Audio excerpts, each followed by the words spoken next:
अब देखो, सदा इत्तेहाद, हमेशा इत्तेहाद ही के लिए काम किया है।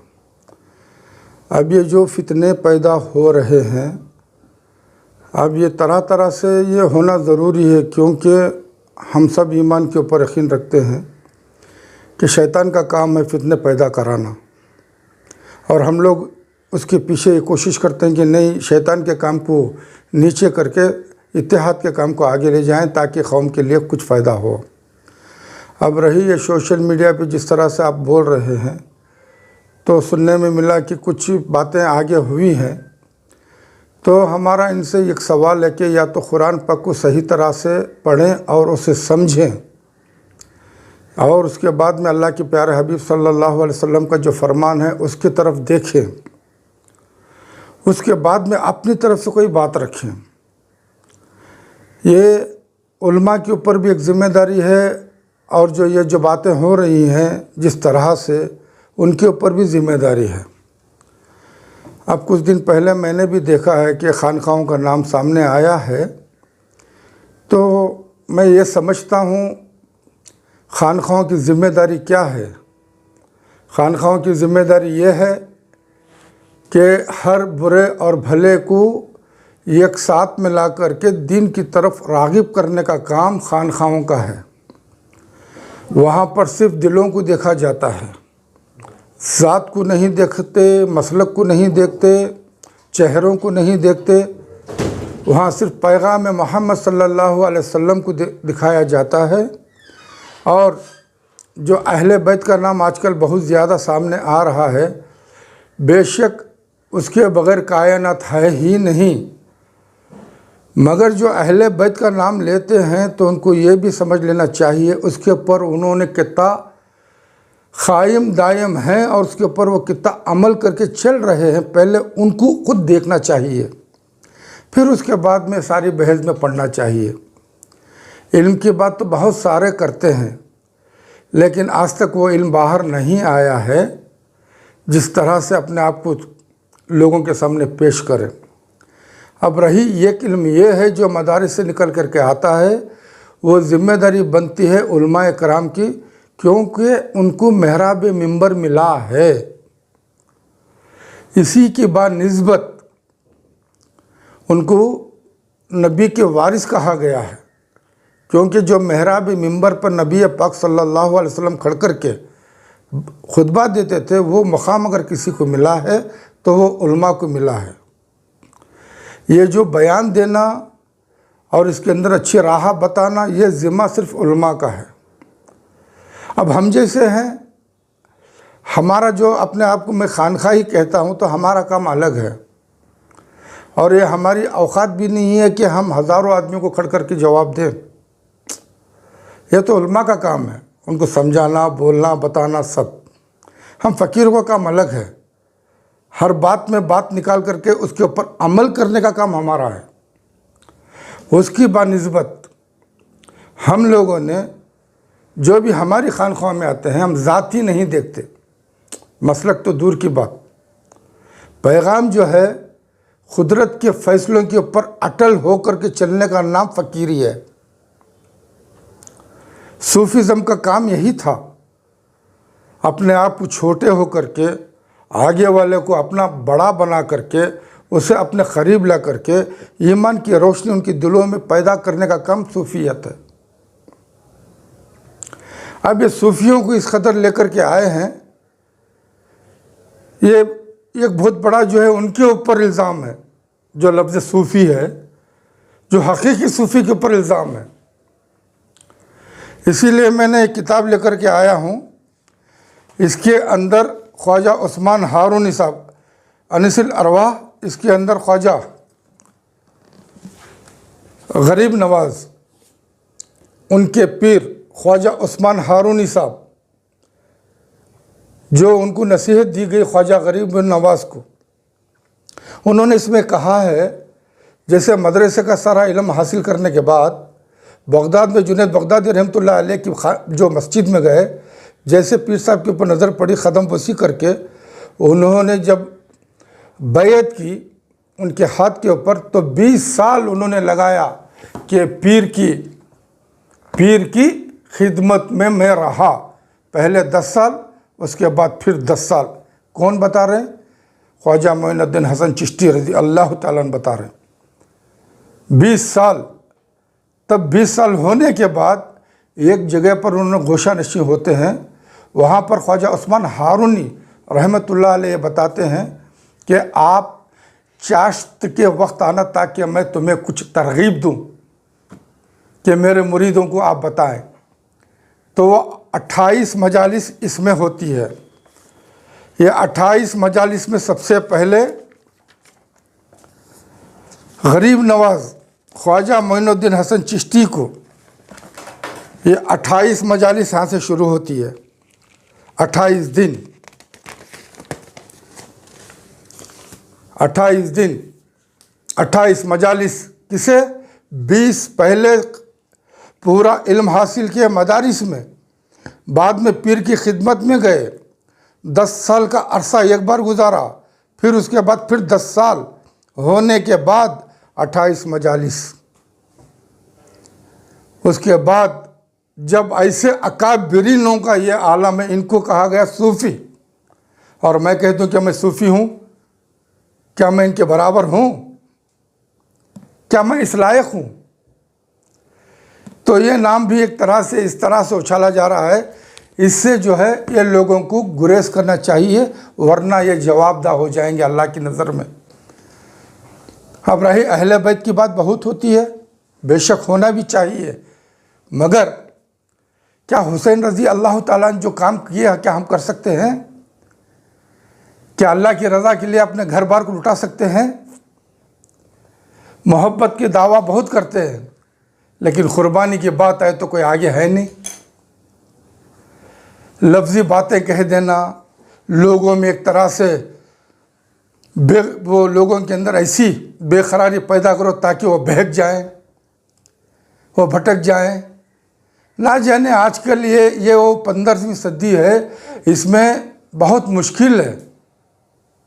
ये खुद मुरीद नहीं बन पाए तो पीरों तक कहाँ चले गए, समझ के बाहर है। मुरीद का माना वो होता है पहले फनाफिक शेख होना है। फनाफिक शेख का मतलब होता है अपने यार के सिवा किसी की बात नहीं करता वो। और फनाफिक शेख का मतलब है उसके अंदर ये गुम हो जाना। शेख में गुम हो जाने का नाम फना है। अब ये फनाफिल ना शेख जानते हैं, ना फनाफिल रसूल जान रहे हैं, ना फनाफिल्ला। ये एकदम मारिफत की बातें हैं। कौन सी मारिफत? इसे हम मारी आफत बोलते हैं। जो ये लेकर के चल रहे हैं, यहाँ पर आफत मार रही है। मारिफत तो बहुत दूर की चीज़ है। अब इन लोगों को भी समझना चाहिए कौन सी बात बाज़ार में बेच रहे हैं ये लोग, और इनको नसीहत करने वालों को भी चाहिए। ये तो काम तो उलमा और फ़कीह का था। दीन के बारे में अगर किसी को इजाज़त है खुले बाज़ार में कहने का, तो वो सिर्फ मुफ्तियों को है। वो तो फ़कीह का काम है। हम फ़कीरों का काम गुपचुप रहने का है, गुमसुम रहने का काम हमारा है। जहाँ तक बड़े से बड़े अकाबिरीन उलमा, यानी कि हमारे अल्लाह वालों को देखिए, बायज़ीद बुस्तामी रहमतुल्लाह अलैह, जुनैद बगदादी रहमतुल्लाह अलैह, हाजी रहमतुल्लाह अलैह, इब्राहिम उद्धम बिन अकाबिरीन, किसी ने ये नहीं कहा कि दीन में ये ऐसा था, दीन में ये ऐसा हो गया, हम यहाँ सही हैं, किसी ने नहीं कहा। हर अल्लाह वाले की बात, उनका एक ही काम रहा, सारी मिल्कियत, सारी मखलूक़ात सब अल्लाह की है। अब उनके साथ हम सिर्फ सिवाय मोहब्बत और इखलास के और कुछ नहीं कर सकते। उनको गले लगाया, जिसे समझ में नहीं है उनको रास्ता बताया, जिस रास्ते पे चले अल्लाह उनको तौफीक दिया तो वो आगे निकल गए। ये काम रहा फ़कीरों का, और उलमा का और फ़कीरों का काम रहा मिंबर के ऊपर खड़ के एक अच्छा पैगाम उम्मत के लिए दें। ये थी कुछ दिनों से जिस तरह से बातें हो रही हैं, मैं समझता हूँ इनको बताने वाला भी वो उस लायक नहीं है, वो पकड़ा जाएगा कुदरत में, और ये बोलने वाले भी। अल्लाह के हबीब और उनके औलाद के बारे में ना हम उनका मुकाम बढ़ा सकते हैं ना घटा सकते हैं। जो उनका मुकाम अल्लाह की तरफ से है वो है, किसी की जुर्रत नहीं है कि ना उसे घटाए ना बढ़ाए। ये तो फैसले अल्लाह के हैं ना। अब हज़रत मुआविया और यजीद, अब उसके बारे में बहुत सारी बातें हो रही हैं। अरे भाई ये फैसला अल्लाह का ना, अल्लाह पे छोड़ो। तुम्हें कौन हक दिया इसके बीच में बात करने का? अगर ऐसा है तो हज़रत नूह अलैहिस्सलाम की बीवी नबी की जोजा में थी, काफिर, बेटा काफिर। हज़रत लूत की बीवी काफिर। हज़रत इब्राहिम खलीलुल्लाह के बाप के बारे में, बुतों को बनाने वाले, बेचने वाले। अरे हम कौन होते हैं कि फैसला करें? ये तो हमारे सामने दलाइल हैं। हमारा ये इख्तियार नहीं कि हम फैसला करें कि ये सही और ये गलत। हमारा काम ये होता है कि हम अपने आप को देखें। हाँ, हमारे से अल्लाह के बंदों में, अल्लाह के हबीब की उम्मत में कुछ फ़ायदा अच्छा पहुंचा सके तो वो काम करें। अगर नहीं तो हम अपने आप को देखें और अपने आप को सही करने की कोशिश करें। ये मसाजिद के मिंबरों महराब में हर जुमा जो है ख़तीब अपने अरबी खुतबे में सहाबा की अज़मत और अहले बैत की अज़मत को अपने खुतबे में बयान करता है। उसमें अक्सर खुतबा जो है एक हदीस पेश करते हैं जिसे मुहद्दिसीन ने हदीस हसन भी कहा है। अस्हाबी कन्नुजूम बिअय्यिहिम इक़्तदैतुम इह्तदैतुम, कि मेरे सहाबा सितारों के मानिंद हैं, जो भी इनकी इक़्तदा करेगा राह रास्त पर आएगा। इस हदीस की तशरीह में मुहद्दिसीन ने लिखा है कि पहले ज़माने में जो है रास्ता जो आज आम तौर पर रोड बने हुए हैं इस तरह के मौजूद नहीं थे। सितारों को देखकर जो है लोग जो है रास्ता तय करते थे। अब बेंगलुरु से मैसूर जाना है तो पहले ज़माने में सितारों को देखकर रास्ता तय करता था आदमी। अल्लाह के नबी की तशबीह देखिए कितनी प्यारी है कि मेरे सहाबा जितने भी हैं सितारों के मानिंद हैं। उसमें तमाम आएंगे। हज़रत अबू बकर सिद्दीक़ रज़ी अल्लाह ताला अन्हु हैं, हज़रत उमर हैं, और फिर हज़रत उस्मान हैं, हज़रत अली इब्नुल मुर्तज़ा हैं, हसन हैं, हुसैन हैं, हज़रत मुआविया, जितने सहाबा हैं तमाम को अल्लाह के नबी ने कहा कि सितारों के मानिंद। तो अल्लाह के नबी की तशबीह देखिए कितनी प्यारी है कि एक जब भटका हुआ आदमी सितारों को देखकर रास्ता पा लेता है, तो इसी तरह दुनिया में भी कोई अगर राह रास्त और सिरात मुस्तकीम से भटका हुआ है, सहाबा की ज़िंदगी को पढ़ ले, हज़रत हसन हुसैन की, हज़रत मुआविया की, हज़रत अबू बकर की रिज़वानुल्लाहि अन्हुम अजमाइन, तो वो राह रास्त पर आ जाएगा। तो ये हुजूर के अल्फाज हैं।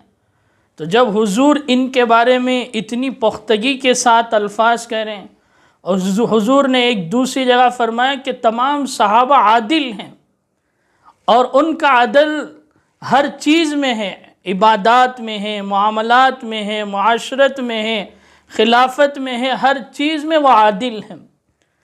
तो इसलिए बेंगलुरु के माहौल में इस तरह के नित नए फितने जो उठ रहे हैं, इससे ये समझ में आ रहा है कि एक तरह की साजिश चल रही है।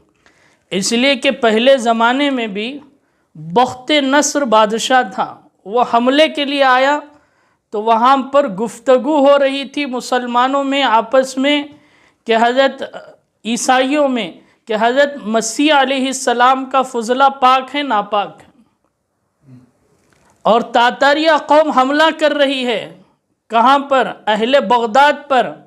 बगदाद ये बातें कर रहे हैं कि हज़रत हुसैन अफजल हैं, हज़रत मुआविया अफजल हैं।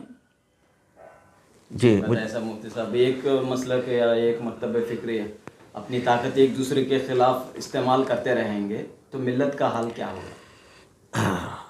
बिस्मिल्लाहिर्रहमानिर्रहीम, हामिदुन व मुसल्लियन अम्मा बाद। आज जो सदा इत्तिहाद की तरफ से